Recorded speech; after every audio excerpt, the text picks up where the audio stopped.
кез келген ағзаға қанның бармауы ол ағзаның жұмыс істеуін тоқтатады, және ол сол ампутацияға алып келеді, немесе өте үлкен асқынуларға алып келеді. Қазіргі таңда ең жиі кездесетін ол сол варикозды аурулар және қант диабеті кезіндегі пайда болатын қант табаны өте көп жиі кездеседі. Себебі мынау заманға байланысты, нарыққа байланысты көп адамдар қазір сахар диабетке өкінішке орай ұшырап жатыр. Солардың асқынуларының бірі тамырлардың жабылуы және аяқта жаралар пайда болып, кейде өкінішке орай ампутацияға да келіп жатады. Өте жиі кездесетін нәрселер сол. Қолданылатын қосымша заттары да барлығы шетелден келеді. Олардың бағасы да қымбат болады. Сол үшін операциялардың бағасы да қымбат болады. Ол қарапайым халыққа өте ауыр тиеді. Мәмс арқасында ол науқастар бізге жоспарлы түрде ол операцияларды тегін жасатып алады.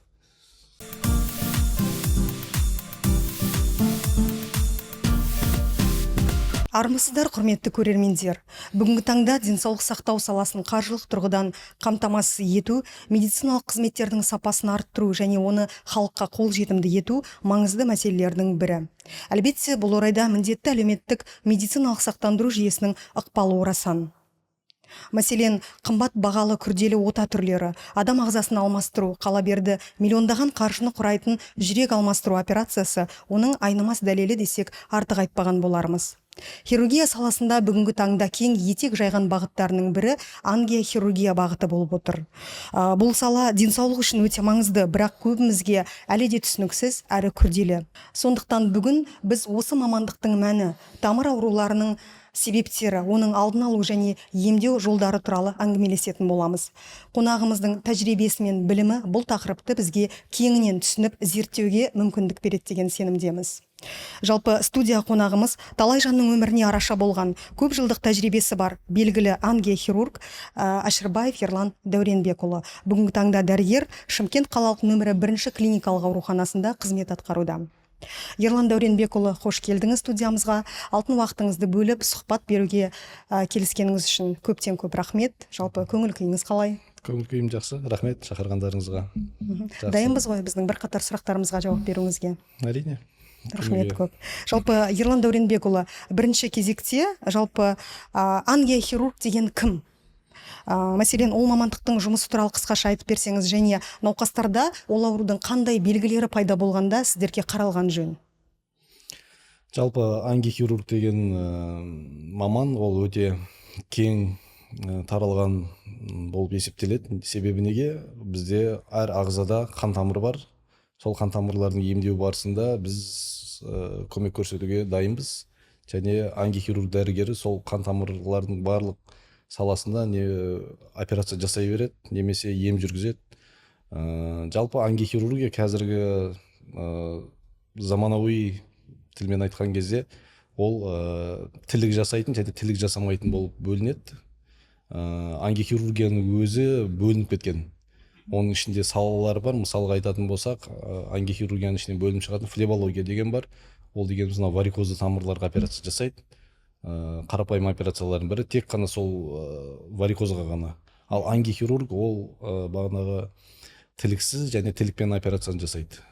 Бізде қазіргі таңда өте күрделі операциялар бар. Біз оларды жергілікті жансыздандыру арқылы тілік жасамай ағзаны қалпына келтіреміз. Сол тамырларды қалпына келтіреміз, ағзаны сақтап қалуға тырысамыз. Кейде болады бізде ашық операция жасауға тура келеді, күрделі. Ол мысалы өткір затпен жарақат алған болса, тамырларды кесіп кетеді, немесе авария болған кезде тамырлар жарылып кетеді. Сол кезде тамырды қалпына келтіріп, ағзаны сақтап қалуға тырысамыз. Ангиохирургтың міндеті ол сол тамырды қалпына келтіріп, ағзаны сақтап қалу. Жалпы қан тамыры адам өмірінің бір айнымас бөлшегі ғой, былайша айтқанда, дұрыс па? Сізге енді сұрақ дәрігерге бір қарапайым адамдарда қандай бір аурудың белгілері пайда болғанда қаралған жөн? Бірдестен жаңа көрінуді, дер кезінде қаралуды талап ететін қандай жағдайлар орын алып жатады? Жалпы қан тамырларды біз екіге бөліп айтсақ болады. Ол қызыл тамыр және көк тамыр. Екеуінің белгілері екі түрлі. Қызыл тамыр кезінде ол көбінесе бізге оттегіні қамтамасыз етеді. Сол үшін егер де бізге сол қызыл тамырда жарақаттар немесе ауру пайда болатын болса, ол науқастарда көбінесе мұздау болады. ауырсыну болады. Мынау қолдың аяққа қан бармауынан терісі ағарып кетеді и сөйтіп қызметі бұзылады. Ал көк тамырға келетін болсақ, ол біздегі өте көп таралған варикоз. Варикозды ол уже аяқта көріне бастайды. Сол кезде қаралған дұрыс. Түсінікті. Жалпы ангиохирургия саласында ең жиі кездесетін аурулар, патологиялар қандай? Қазіргі таңда ең жиі кездесетін ол сол варикозды аурулар және қант диабеті кезіндегі пайда болатын қан табаны өте көп жиі кездеседі. Себебі мынау заманға байланысты, нарыққа байланысты көп адамдар қазір сахар диабетке өкінішке орай ұшырап жатыр. Солардың асқынуларының бірі тамырлардың жабылуы және аяқта жаралар пайда болып, кейде өкінішке орай ампутацияға да келіп жатады. Өте жиі кездесетін нәрселер сол. Өзіңіздің тәжірибеңізде ең қиын немесе ерекше емделген қандай жағдай болды? Есіңізге түсіре аласыз ба? Енді мен уже 10 жылдан аса осы салада қызмет қылып келе жатырмын.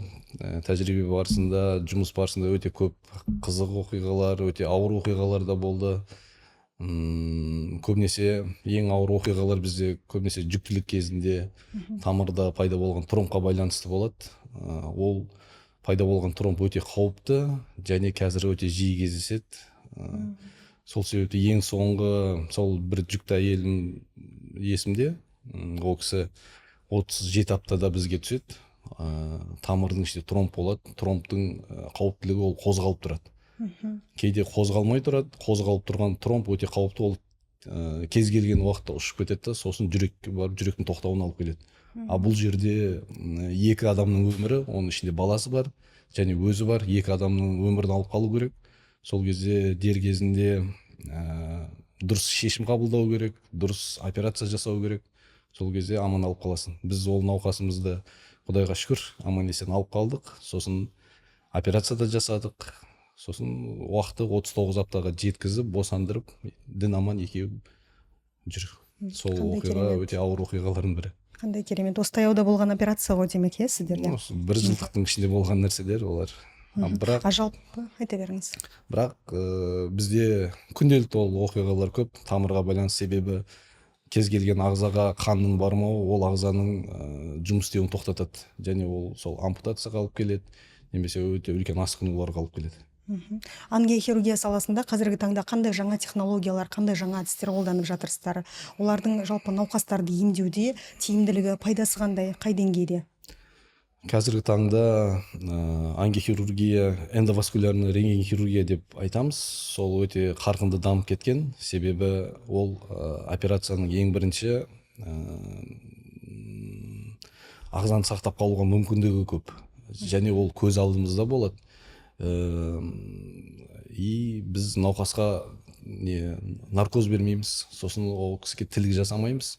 Бір ғана катетерді тамырдың ішіне қою арқылы, соның тамырдың ішіне тромбтарды тазалаймыз, қан айналымын жақсартып қалпына келтіреміз. Ең соңғы үлгідегі операциялар солар. Бізде оған мүмкіндік те бар, соны жасап жатырмыз қазіргі таңда.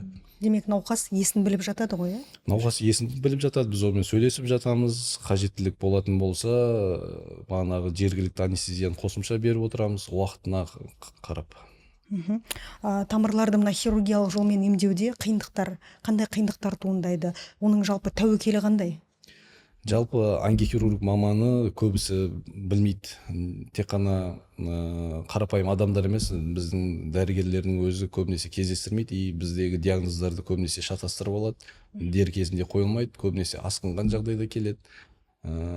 Солардың бірі сол тромб пайда болу. Тромб пайда болған кезде келіп ауыр емделеді. Кейде өте үлкен асқынуларға алып келеді. Ол саланың дұрыс жеткізілмегендігі көбінесе диагноздарының ауыр болуына байланысты көбінесе шатастырады. Сол қиындау кішкене.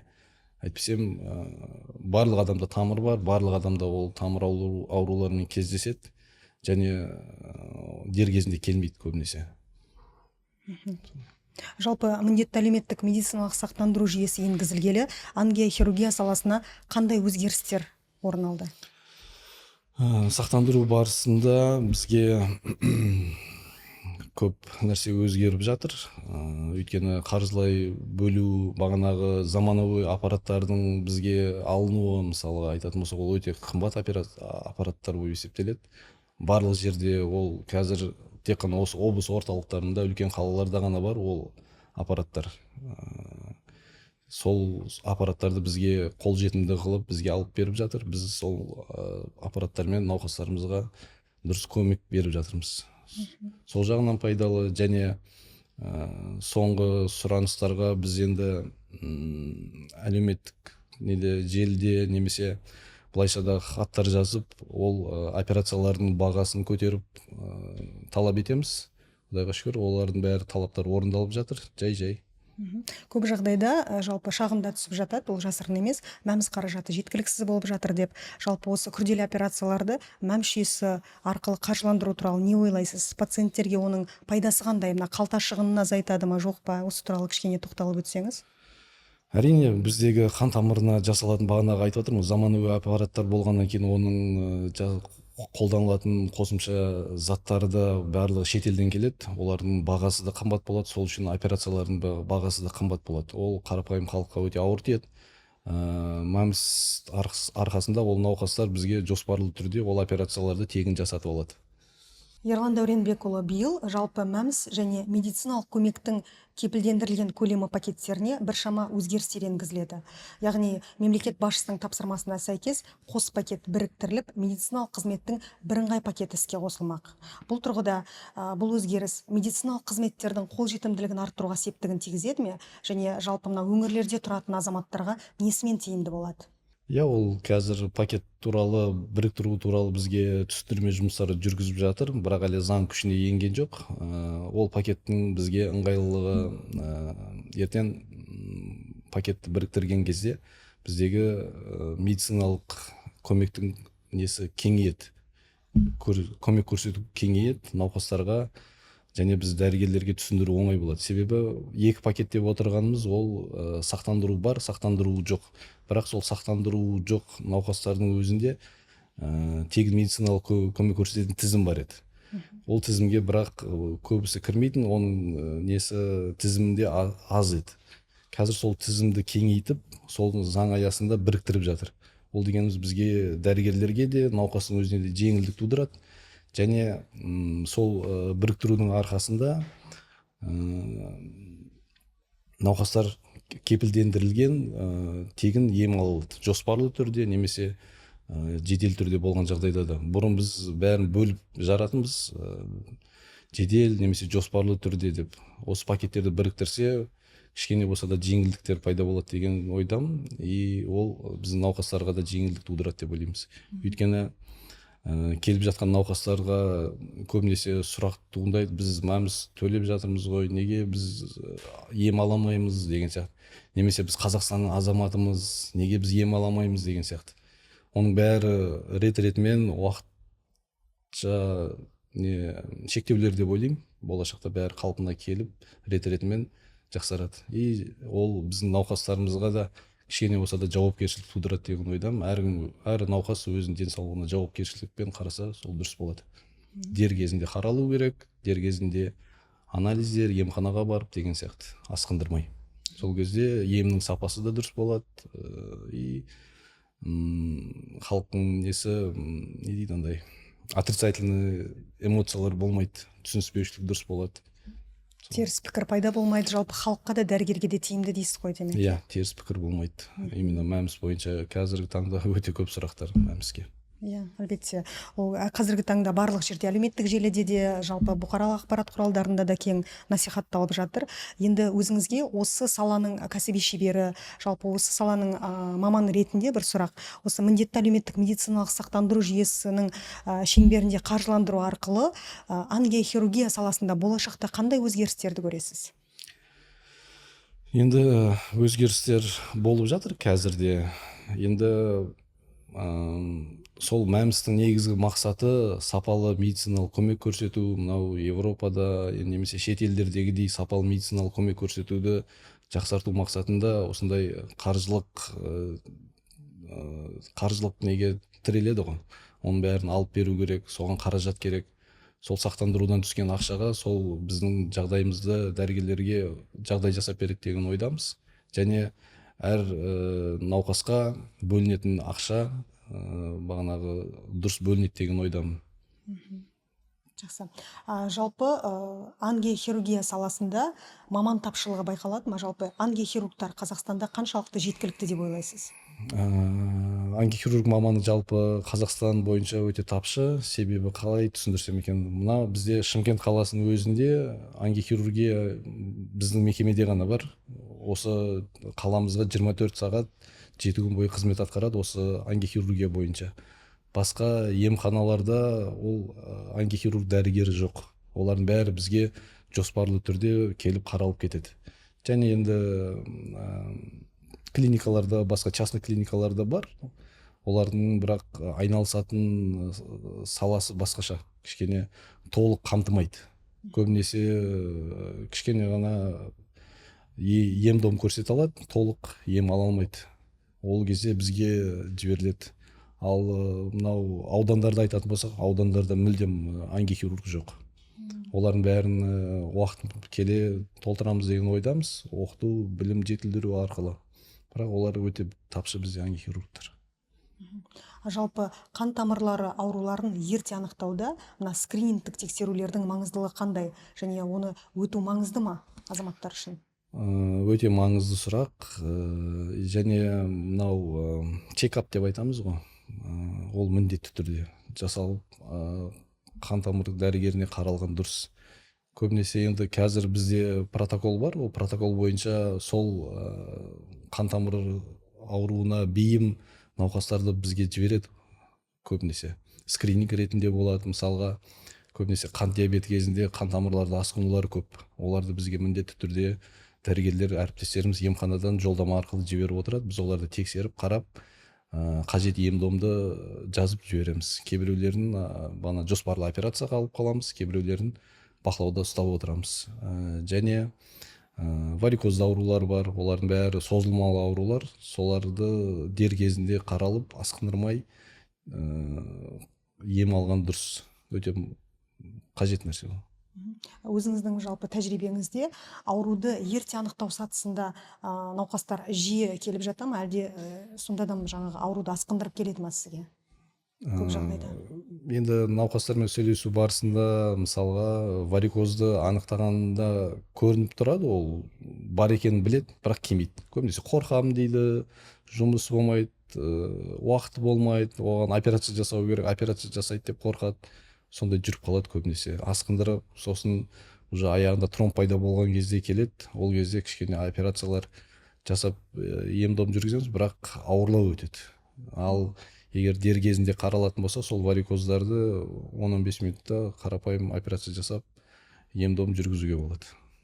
Бұл аурулардың жастар арасында белең алу байқалады ма, әлде орта буын немесе ересектер арасында жиі кездеседі ма? Жалпы балалар арасында кездесетін аурулар бар ма?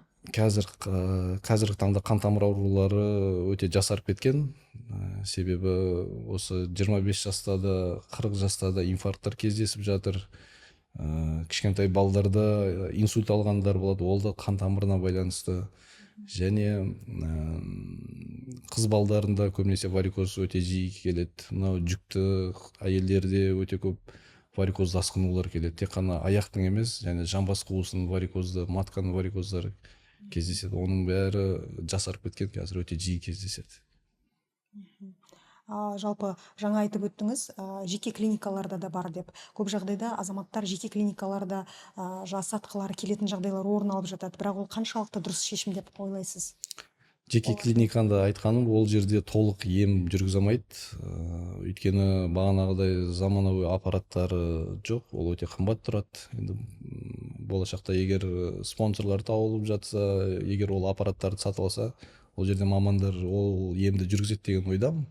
Өйткені біздің өзімізде кейде сол жеке клиникаларда ем жүргіземіз. Ол мынау аудандарға барып, мысалы қабылдаймыз, операциялар жасаймыз.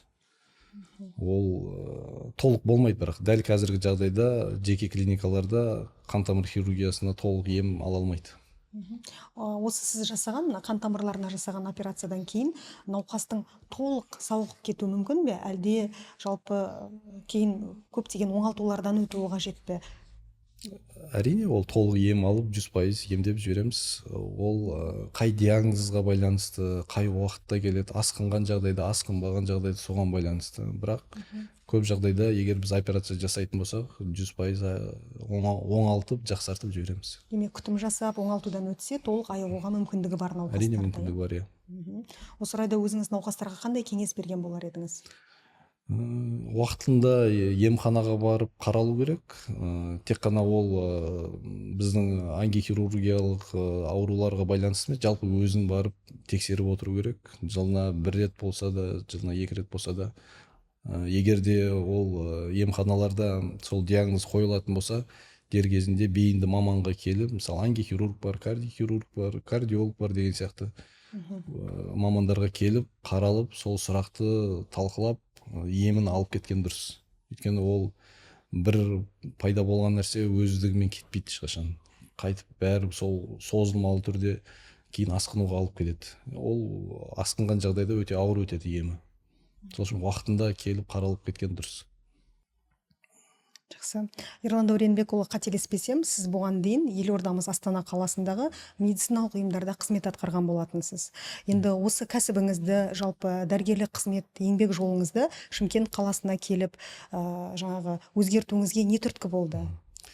Ең бірінші, жалпы Шымкент осы оңтүстік өңірі менің туған жерім. Мен сол туған еліме қайтып келейін деген мақсатта, және бірінші әке-шешем осында, бауырларым осында, сол үшін елге қызмет қылайын деп осы жаққа шақыртумен келдім арнайы. Енді осы жерде қызмет қылып жатырмыз қазір.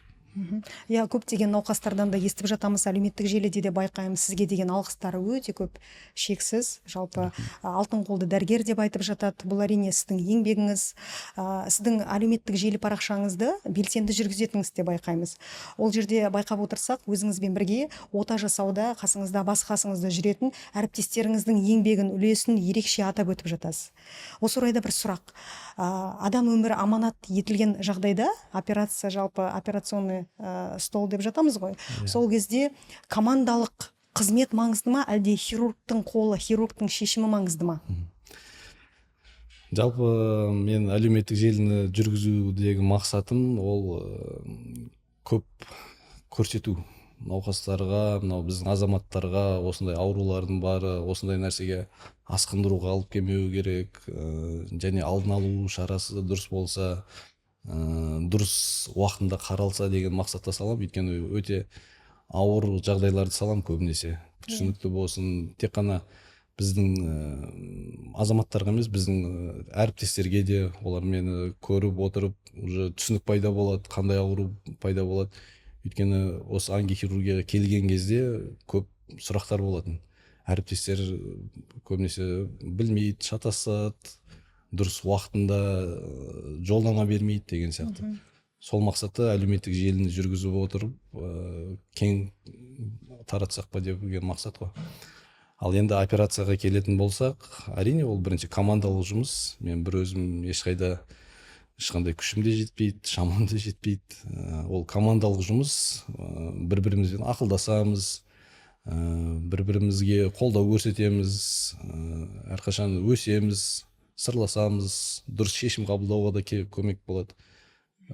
Команда болған дұрыс. Команданың жақсы болғаны, ол сапаның да жақсы болғаны. Материалды техникалық басы, медициналық құрал саймандар Астана қаласындағы медициналық ұйымдарға салыстырғанда айырмашылығы бар ма, әлде сол деңгейде ме Шымкент қаласындағы емдеу мекемелерінде? Астанамен айырмашылық тек ауа райында деп қана ойлаймын. Қалған жағдайда сол құрал саймандар, сол инструменттер, сол науқастар, сол өзіміздің азаматтар ешқандай айырмашылығы жоқ деп ойлаймын. Демек, сапасы, жабдықталу деңгейі теңдей дәрежеде ғой, иә? Иә, сапасы бірдей. Мен бұл жерге келерден бұрын да сол бірінші келіп, көріп, қарап, өйткені мен Астанада жұмыс істеген екен, ол жақтағы жағдай Шымкентте бар ма жоқ па деп сұрап, сосын көріп, содан кейін ғана келісіп келгенмін. Өйткені көп операциялар сол заманауи аппараттармен болғаннан кейін маған ол міндетті түрде қажет. Сол үшін қарап, сосын ауысқанбыз. Бұл сұрақты қойған себебім өйткені жергілікті тұрғындар көбінесе жаңағы Астана қаласына барып жасатқанға жаңа кішкене жақсы көріп тұрады ғой. Бұл жақта деңгейі төмен бе деп күдік ұялатады. Сол себепті жалпы халыққа түсінікті болу үшін сұрап отырмын. Өзіңіз кәсіби жалпы дәрігер ретінде пікіріңізді. Мен осы жерге келгелі уже бір жылға таяп қалды. Ең бірінші байқағаным, бұл жерде дәрігерге дұрыс келмейді. Көбінесе асқындырады, немесе дәрігерін таппай жүреді, диагноз дұрыс қойылмайды. Бағана айтқанымдай, ангихирургияның диагноздары өте ауыр и дер кезінде көбінесе қойылмайды. Асқынған жағдайда келеді, немесе білмейді. Ауырған жағдайда да олар бірден ангихирург маманы бар екенін де білмейді. Егер де дер кезінде келіп жатқан науқастарға біз жоспарлы жедел түрде операциялар жасап, ем көрсетіп жатырық. Бізге оған күшіміз де, мамандарымыз да жетеді, жағдайымыз да жетеді. Ол дер кезінде сол маманға бару керек. Кез келген ауру, тек қана ангихирургиядан емес, басқа да ауруларға байланысты өзінің дәрігерін табатын болса, онда сапалы ем болады. Демек, ауруды асқындырмай, дер кезінде дәрігерге көріну керек. Құрметті тұрғындар, осыған құлақ қағыс жасап жүріңіздер, дәрігерге дер кезінде көрініп, ауруды асқындырып алмаңыздар. Ерлан Дәуренбекұлы, жалпы соңғы жасаған оталарыңыздың бірінде инфаркт алған, қант диабетіне шалдыққан және мына жүрек жетіспеушілігі асқынған қарияға күрделі ота жасадыңыз. Ол науқасқа операция жасаудың өзі қауіпті еді. Бірақ сіздің батыл шешіміңіз және шұғыл әрекетіңіздің арқасында ота сәтті өтті. Қария аман. Бірақ сіздердің қызметтеріңізде осындай тәуекелге барып, батыл шешімді қабылдау қаншалықты жиі кездеседі? Ол науқасым есімде, біз ол жақында ғана операция жасадық. Ол бірінші келген кезде бізде де қорқыныш сезімі ұялады, қалай болады, операциямыз сәтті өте ма, асқынулар бар, өте күрделі қосымша аурулар бар, инфаркт алған, бүйрегі жұмыс істемейді. Сол нәрселердің бәрін бағанағыдай командамызбен талқылап, сосын бәрін реттеп, дайындап, операцияны сәтті өткіздік. Науқасымыз дін аман, алғысын айтып, емін жалғастырып жатыр, қазір қаралып. Оның бәрі командалық жұмыс и дұрыс шешім. Енді бағанағы дұрыс шешімге келу, ол күніге бізде кездеседі. Себебі дәрігер әр науқас бірдей болмайды. Жеке-жеке қараған кезде бәріне шешім қабылдау керекпіз. Осындай операцияға барасыз, бармайсыз, немесе дер кезінде операцияға бару керек. Кейде түнде де операция жасауға қалуға тура келеді. Ол шешім күнделікті сол шешімді қабылдауға тура келеді. Жалпы дәрігер болу асқан жауапкершілікті қажет етеді. Ал хирург болу, адам өмірі аманат етілген хирургтың қызметі одан 2 есе артық десем артық кетпеген болармын. Жалпы сіздің қызметіңізде қандай қабілет, қандай қасиеттер қажет? Ең бірінші өз мамандығын сүю керек деп ойлаймын, жақсы көру керек. Одан кейін көп еңбек талап етеді, адамгершілік талап етеді, және сабырлық талап етеді. Өйткені ангихирургияда ангихирург болып кету, мысалы өте жақсы операция жасап кету, немесе сапалы ем көрсету, ол бірден болмайды. Оған уақыт керек, қажырлы еңбек керек, ұйқысыз түндер болу керек. Соның бәрін уақытымен тәжірибе жинау арқылы ғана жақсы маман болуға тура келеді. Енді бізде осы неше жылдық тәжірибеде көп ангихирургтар болды. Барлығында біреулерде шыдам жетпеді, бағанағыдай басқа салаға кетіп қалған, немесе емханаларға жұмысқа тұрған, бұл кетіп қалған әріптестер де болды. Көбінесе бізде енді больницамыз жедел түрде болғаннан кейін өте ауыр науқастар келеді. Түнде де, күндіз де операция жасауға тура келеді. Оған шыдам керек, сабырлық керек. Сол дәрігерде сол қасиет керек. Соны жақсы көру керек деп ойлаймын, ең бірінші маман. Жалпы осы орайда ангихирургия саласының мамандарын даярлауда, білім беру жүйесінде қандай өзгерістер қажет деп ойлайсыз? Жалпы Қазақстанда енді қолға алынып жатыр, өйткені ол заманның талабы. Қазір барлығы жаңа инновацияға алып келіп жатыр. Сол үшін ангихирургтардың операцияларының көбісі жаңа технологиялармен жасалады. Бағанағыдай тілік жасамай, тамырдың ішіне жасалады. Сол себепті ол резидентура колго алынып жатыр қазір. Докторантуралар да бар. Енді бірақ бізде осы именно Түркістан облысында резидентура жағынан өте әлсіздеу. Енді қолға алып жатыр. Басқа Алматы мен Астанамен салыстырғанда. Оны мен осы жаққа келіп университеттерден де сол сұрақты қойып жатырмын. Неге бізде ангихирургиядан резидентура жоқ? Өйткені бізде мегаполиспіз, бізге де мамандар қажет. Ол бізде дефицит, өкінішке орай. Бірақ қолға алынып жатыр. Енді оған талап ету керек, жалпы. Талап еткен кезде болады деген ойдамын. Ізденіс, еңбек жалпы қажет, иә. Жалпы Ерлан Дәуренбекұлы қан тамырларына қатысты көптеген пікірлер бар. Бұл аурудың түрлеріне қатысты артық салмақ деп жатады, немесе аз қимыл, немесе мына қазіргі таңда білесіз, телефон қарау, бір қимылсыз отыру, осылар қаншалықты рас? Қан тамырлар ауруларының асқынуына әкеліп соқтырады ма осы атап өтілген жағдайлардың барлығы? Жалпы қан тамыр аурулары қазіргі таңда асқынулары бойынша бірінші орында тұрады. Себебі барлық асқынулар осы тамырға байланысты. Мысалға, жүрек инфаркты болсын, инсульт болсын, оның бәрі тамырға байланысты. Тамырдың ішінде пайда болған тромбқа байланысты. Әрине ол біздің өмір сүру салтымыз, біздің тамақтануымыз, біздің зиянды әдеттеріміз, оның бәрі сол тамырдың жұмысының құртуына алып келеді. Ол рас. Себебі дұрыс қаралмау, дұрыс ем жүргізбеу үлкен асқынуларға алып келеді. Жалпы тамыр ауруларының алдын алудағы ең маңызды ережелері қандай? Ең маңызды ережелері ол зиянды әдеттерден аулақ болу. Ең бірінші, артық салмақ қоспау, және дене шынықтырумен айналысу, дұрыс тамақтану. Хирург ретінде сіз үшін ең үлкен жетістіктеріңіз қандай? Алға қойған мақсатыңыз қандай? Енді мен өз жетістігімді өзім айта алмаймын, қандай дәрежеде екенімді оны сырт көз айта алатын шығар. Бірақ алда қойған мақсат бар, арман бар. Сол мақсат, сол арманды қуып, осы жерге Шымкентке де келдік. Құдай қаласа, оған да жетеміз деген сенімдемін.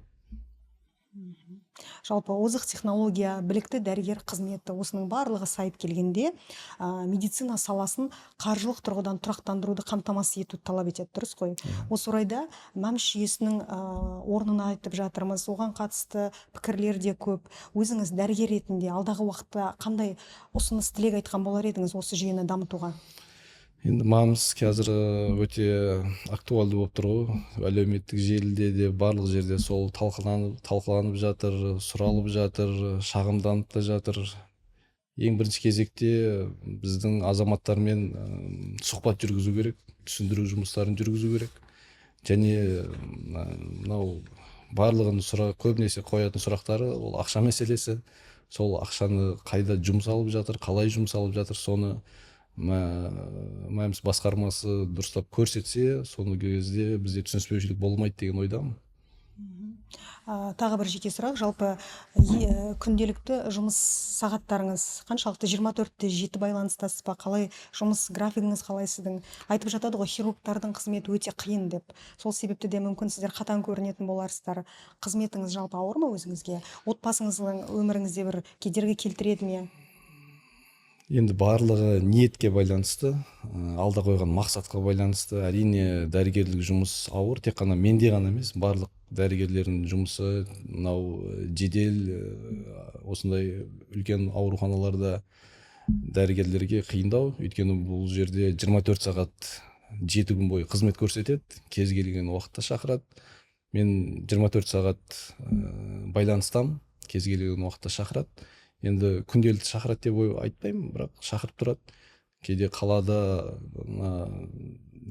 роддомдар бар, сол жаққа да операцияға шақырады, қан кету кезінде. Ол жаққа да барамыз, көмек көрсету әріптестер үшін. Енді ол қиын десең, барлық нәрсе қиын бола береді. Ол арман мақсатқа жету үшін осы қиыншылықтан да өту керек деп ойлаймын. Жалпы Ерлан Дәуренбекұлы, уақытыңызды бөліп бізге сұхбат бергеніңіз үшін көптен көп алғысымды білдіремін. Жалпы мына ангиохирургия саласының ерекшеліктерін, қиындықтары мен жетістіктерін кеңінен түсінуге мүмкіндік бердіңіз. Алдағы уақытта қызметіңізге сәттілік тілеймін. Рахмет, сіздерге де рахмет, сәттілік тілеймін. Құрметті көрермендер, кездескенше аман сау болыңыздар, денсаулықтарыңызды күтіңіздер.